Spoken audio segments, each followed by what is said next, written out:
받아줘야 가죠. 뭐 가고 싶다고 해서 가는 게 아니라 기업에서 받아줘야 가는 거지 않겠습니까? 플라스틱 의자인가? 그거 가지고 복합기 있죠? 복사기. 그 옆에 앉아가지고 이제 그냥 할 일 없이 그냥 계속 앉아 있었던 거죠. 제가 한 30만 원 정도 월급 받았잖아요. 근데 105만 원으로 월급이 올랐잖아요. 미쳐요. 갑자기 머릿속에서 치는 게 이 친구는 내 월급의 3배가 넘는 핸드백을 저렇게 쉽게 사냐는데 근데 저도 왜 그랬는지 모르겠는데 너무 서러운 거예요 그게. 그 백화점 화장실에 가서 좀 울었거든요. 아 진짜? 네. 네, 안녕하세요. 저는 책과 강연이라는 출판기획 에이전시와 출판사를 운영하고 있는 김태한이라고 합니다. 만나서 반갑습니다. 네. 처음에 직장 일을 하셨잖아요. 네. 어떤 일을 좀 하셨어요? 좀 여러 가지 일을 하기는 했었는데요. 핸드백을 만드는 회사, 외국계 회사에도 잠깐 있었고, 그리고 가장 이제 오랫동안 있었던 곳은 그냥 뭐 소위 말하는 공공기관 같은 곳에 이제 가장 또 오래 있었고, 그리고 짧게 이제 그 홈플러스에서도 일을 뭐 잠깐 했었고, 저는 취업이 조금 맥락 없이 좀 흘러왔던 것 같아요. 대학은 제가 이제 실무 영어를 전공을 했고, 이후에 또 경영을 전공을 했다가, 또 복잡합니다, 제가. 그리고 나서 또 사회복지 석사를 중앙대에서 받았습니다. 첫 직장을 가지실 때 네네네. 어디를 그럼 처음에 들어가신 거예요? 취업이 안 되는 거예요. 뭐 지금도 물론 뭐 마찬가지입니다만, 그때도 취업이 녹록치는 좀 않았었던 것 같고, 그러다가 어느 날 겨울이었나 이렇게 지나가는데 전단지 하나가 이제 보였는데, 동네에 무슨 그 공공시설, 청소년 시설이었는데, 거기에서 이제 영어 보조교사를 모집한다는 자원봉사로. 그래서 뭐 할 것도 없고, 그래가지고 이제 그 일을 이제 시작을 하게 된 거죠, 자원봉사로. 그때 이제 조금 알았던 인연이 있어서, 그것도 한 2개월 정도 하다가 이제 그게 이제 프로그램이 끝나지 않습니까? 네네네. 끝나고 나서 또 백수로 좀 돌아갔다가, 네. 당시에 그 다음에 제가 아마 아까 말씀드린 그 핸드백, 외국계 회사를 들어가게 됐던 것 같아요. 이제 보통은 그때 우리가 뭐 대학교 졸업하고 막 취업을 막 생각할 때 네네. 그때도 뭐 한 이 정도 뭐 기업은 가야지 막 사실 그런 생각들을 막 하잖아요. 하죠, 당연히 하죠. 근데 그게 이제 현실적으로는 받아줘야 가죠. 그렇죠. 받아주니까 안 네. 받아주니까. 제가 뭐 가고 싶다고 해서 가는 게 아니라 기업에서 받아줘야 가는 거지 않겠습니까? 그러면 그렇게 하시다가 한 2개월 정도 하시다가 핸드백은 사실 전혀 관심이 없었을 거 아니에요. 백수를 이제 왔다 갔다 이제 하다 보니까, 버스를 타고 왔다 갔다 하다 보니까, 제가 그때 당시에 경기도 의왕이라는 곳에 이제 알죠. 살았는데, 지나다닐 때마다 꼭 지나요, 그 회사를. 그 회사를. 근데 그 건물이 이제 일단 너무 이쁜 거예요. 그래서 저기 뭐 하는 회사지라고 이제 찾아봤더니, 이제 그 핸드백을 이제 OEM, ODM 이렇게 네. 하는 회사였고, 찾아봤더니 생각보다 너무나 건실한 회사였고, 너무나 좋은 회사였고, 건물이 그러니까 그만큼 이뻤어요. 나중에 봤더니 대한민국 이제 건축 대상도 받고, 드라마도 맨날 찍었어요. 그래서 주말에 가면 연예인들 맨날 와 있고 했던 회사였는데, 그냥 들어가고 싶은 거예요. 제가 영어를 전공했으니까 왠지 영어를 또 할 수 있을 것 같고 해서, 거기가 아마 제가 기억하기로 거의 반년도 못 채우고 나왔던 걸로 제가 기억을 하거든요. 그 반년 정도 직장생활 하시다가 또 그럼 어떤 다른 이제 그 아까 말씀드렸던 공공기관, 거기서는 자원봉사로 시작을 했어요. 이게 네. 왜 그런 거 하면, 아까 앞전에 제가 그 영어 보조교사 그걸로 네. 잠깐 방학 때 뭐 이렇게 했거든요. 네. 그리고 나서 이제 뭐 그 직장 갔다 뭐 나왔다는데 뭐 할 게 없잖아요. 그래서 그냥 안면이 있었던, 그때 당시 알았던 팀장님한테, 그때 네이트 쪽지가 있었어요. 네이트. 진짜 네네. 네이트야. 그래서 그 팀장님한테 쪽지를 보냈죠. 아무거나 시켜줘도 좋으니까 저한테 일할 거리만 좀 한번 주시면 좋겠다. 왜냐면 집에 있으니까 부모님 눈치 보이고 뭐 그래가지고, 바로 또 네이트 쪽지가 왔어요. 다음 주 뭐 월요일까지 정장을 입고 오래요, 저보고. 그래서 이야, 내가 뭐 약간의 무슨 뭐 취업이나 뭐 이런 게 되는 건가? 뭔가 개인적인 뭐 친하지도 않았는데 그런 것 때문에 되는 건가 하고, 그 졸업 이후에 거의 뭐 정장 입지 않았죠. 그걸 입고 이제 거기를 갔죠. 갔더니 이제 결론적으로는 뭐였냐면, 이제 자원봉사를 저한테 이제 하라고 하시더라고요. 그래서 3시간씩 9시부터 12시까지인가 하고 별거 없었어요. 그냥 뭐 그 회사 근처에 이렇게 막 네네. 낙엽 같은 거 쓰레기 쓸고 직원들 뭐 책상 같은 거 좀 닦고 뭐 그러한 류의 자원봉사였거든요. 그거를 아마 꽤 했어요. 지금 정확히 기억이 안 납니다만 좀 꽤 했고 이게 12시에 이제 끝나잖아요. 자원봉사가. 그 회사라는 공간 안에 있는 것만으로도 되게 좋았던 거예요. 그냥 괜히. 아 그쵸. 예, 괜히 그 정장 입고 막 빗자루질 이렇게 하고 있는데 그게 좋은 거예요. 그래서 12시에 끝나고 나서 좀 더 앉아 있어도 되냐, 사무실에. 아 끝나고 나서. 예, 그래서 그분도 되게. 제가 그냥 거기다 이제 말씀을 드렸더니 제 자리가 별도로 없잖아요. 전 직원이 네, 아니니까. 그때 그 플라스틱 의자인가? 뭐 그거 가지고 복합기 있죠. 복사기. 네. 그 옆에 앉아가지고 이제 그냥 할 일 없이 그냥 계속 앉아 있었던 거죠. 근데 이게 재밌는 게 그냥 앉아 있는 것까지 허락을 받았잖아요. 그냥 앉아 있었어요.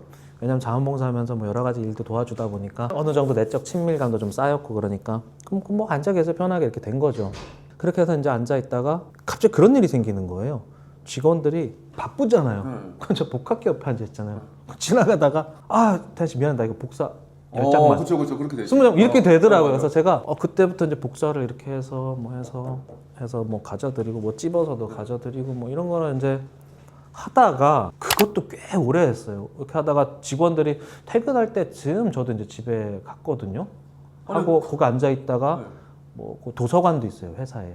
도서관도 또 갔다가 왔다 갔다 이제 그렇게 하다가 몇 개월이 이제 지나고 나서 그 팀장이란 사람이 이제 저한테 시간제 계약직을 해보겠냐라고 제안을 한 거죠. 그게 9시부터 12시까지 이제 급여를 받고 하는 시간제 계약직. 그 처음 알았거든요. 계약직이면 계약직이 시간제 계약직을 처음 알았던 거예요.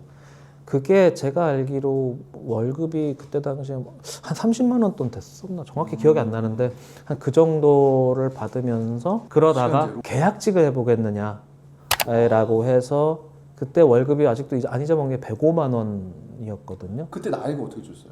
그때가 거의 뭐 20대 뭐 중반 그 정도 좀 됐으려나요? 그러면서 이제 계약직이 되었고 제가 기억하기로 그렇게 온 것까지가 거의 5년 정도. 그 계약직 직원이 되기까지가 5년. 자원봉사부터 이렇게 그 자원봉사. 네, 맞아요. 제가 한 30만 원 정도 월급 받았잖아요. 네. 근데 105만 원으로 월급이 올랐잖아요. 그럼 300% 3,500. 미쳐요. 이 걷잡을 수 없는 이 돈이 상대적이긴 한데 진짜 그렇거든요. 그래서 105만 원이 생기니까 사실은 세상을 다 가진 것 같은 느낌이 들었었고 그렇게 해서 이제 한 5년 정도 하다가 정규 채용 공고 때 하잖아요. 그쵸. 그래서 면접도 보고 해서 실제로 지원을 해봐라 라고 해서 지원을 해서 그때 이제 정규직으로 된 게 5년이 좀 넘었고 사실 그래서 제가 정규직으로 실제로 살아본 인생은 3년 정도? 한 3, 4년 정도 4년도 안 될 거야 아마. 그럼 정규직으로 돼서는 얼마 받으셨어요? 200여만 원 정도였을 것이고 거기에 시간외 수당과 뭐 이런 뭐 출장 수당 이런 거까지 다 합치면은 아마 200만 원 뭐 한 중반 정도 되지 제가 30만 원을 받고 다닐 때 금융권에 다니는 여자친구가 그 당시에요? 그것도 아이러니해요 진짜 생각을 해보면 좋은 또 그쵸. 광화문에 본사가 있는 우리가 정말 많이 쓰는 그 금융권인데 어찌저찌해서 이 친구를 만나게 됐는데 어느 날 연락이 온 거예요. 토요일이었던 걸 기억하는 잠실 살았어요 이 친구가. 근데 이게 아파트가 후줄근한데 저는 그렇게 비싼 아파트인 줄 몰랐던 거예요. 그 110볼트를 쓰고요. 아실지 모르겠지만 도란스를 쓰는 거예요. 도란스. 알죠. 네. 그 트랜스를 이제 일본어 도란스라고 하죠. 도란스를 쓰는 거예요 집에서. 그래서 야 이런 집도 있구나 110볼트가. 아무튼 뭐 그래가지고 이 친구가 그날 저보고 이제 백화점을 가자고 하는 거예요. 그 가방을 하나 본다고 하더라고요. 핸드백을. 그래서 갔죠. 갔는데 저는 그런 걸 처음 본 거예요. 그러니까 내가 내 돈 내고 사러 가는데 줄을 서서 들어가야 돼? 그치. 그 있잖아요. 어떤 느낌인지 알아요? 네, 무슨 그 명품 있잖아요. 그쵸, 그런 게. 그 막 줄 서서 들어가야 돼. 제가 그런 것도 모르고 막 반바지에 반팔티에 슬리퍼를 신고 갔던 거였어요. 그러니까 이 친구는 이제 원피스 같이 이렇게 쫙 빼입고 약간 창피하다고 뭐 그런 식으로 얘기를 하더라고요. 그래서 뭐 내가 알았나 그런 거를. 그래서 아무튼 같이 들어갔는데 핸드백도 요만해요. 아무튼 간에. 근데 이걸 메고 저한테 이제 이렇게 보여주는 거죠. 어떠냐고. 그래서 그거 뭐 조그매가지고 짐이나 들어가겠냐, 좀 큼지막한 걸로 좀 사는 게 낫지 않겠냐라고 했더니 이 친구가 얼굴이 안 좋아진 게 나중에 들었더니 자기를 거기서 창피를 줬다는 거예요. 이 명품 샵에서 그거 이쁘다고 해줬으면 되는데 왜 그러냐 뭐 이렇게 그때 이제 지나고 나서 얘기를 하더라고. 근데 그리고 나서 친구가 그걸 샀어요. 카드로 이제 샀는데 100만 원 초반인가 막 그랬을 거예요. 이렇게 요만한 가방인데 그래서 갑자기 머릿속에서 치는 게 이 친구는 내 월급의 3배가 넘는 핸드백을 저렇게 쉽게 사냐는데 근데 저도 왜 그랬는지 모르겠는데 너무 서러운 거예요 그게. 그렇죠. 그래가지고 잠깐만 하고서는 그 백화점 화장실에 가서 근데 막 좀 울었거든요. 아, 진짜? 네.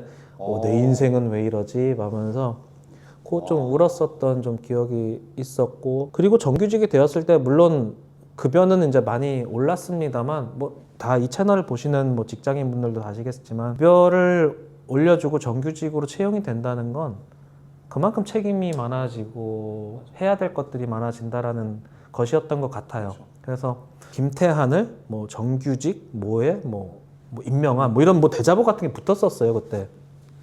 그리고 나서 회사 앞에 꽃 화단에 가서 이렇게 그 꽃들을 보는데 뭐 기분이 좋죠 일단. 와 내가 진짜 이 기분을 느끼려고 지금까지 버텨왔었나라는 생각도 들기도 하고 뭐 제가 거기에서 뭐 몇 년 동안 몸담을 거라고도 생각도 안 했고 사실은 그냥 뭐 취업도 안 되고 그러니까 이제 하다 보니까 이제 그렇게 된 거였는데 정규직이 돼 보니까는 알겠더라고요. 할 게 너무 많아요. 짜증도 많이 나고. 그렇죠, 그렇죠. 네, 그리고 결제 이렇게 쓰잖아요. 결제란에 뭐 담당, 뭐 팀장 그래서 아 요게 쓰면서 무슨 생각이 드냐면 족쇄 같은 거구나.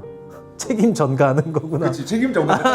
책임 전가. 네, 뭐 그런 생각을 하면서 이제 그렇게 그 회사를 다녔죠. 네. 대표님 말씀 들어보니까 남들이 안 하는 걸 좀 많이 하신 거잖아요, 사실. 왜냐면 누가 보면 굳이 뭐 그런가요? 네. 아니 왜냐면 누가 자기 시간제 그거 일 끝나면 뭐 그 앞에서 약간 내가- 특이하다고 볼 수도 있겠죠. 네, 그렇죠. 네. 근데 그게 이제 제가 봤을 때는 기회를 또 만든 거잖아요.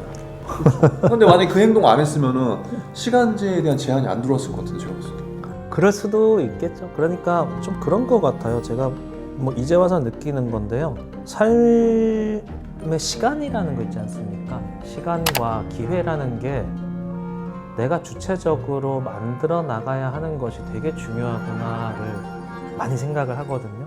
근데 뭐 시간의 노예라는 말도 있습니다만 사람이 태어나면 뭐 대표님도 그렇고 저도 그렇고 뭐 저희 부모님도 그렇고 필연적으로 죽을 수밖에 없어요. 그렇죠.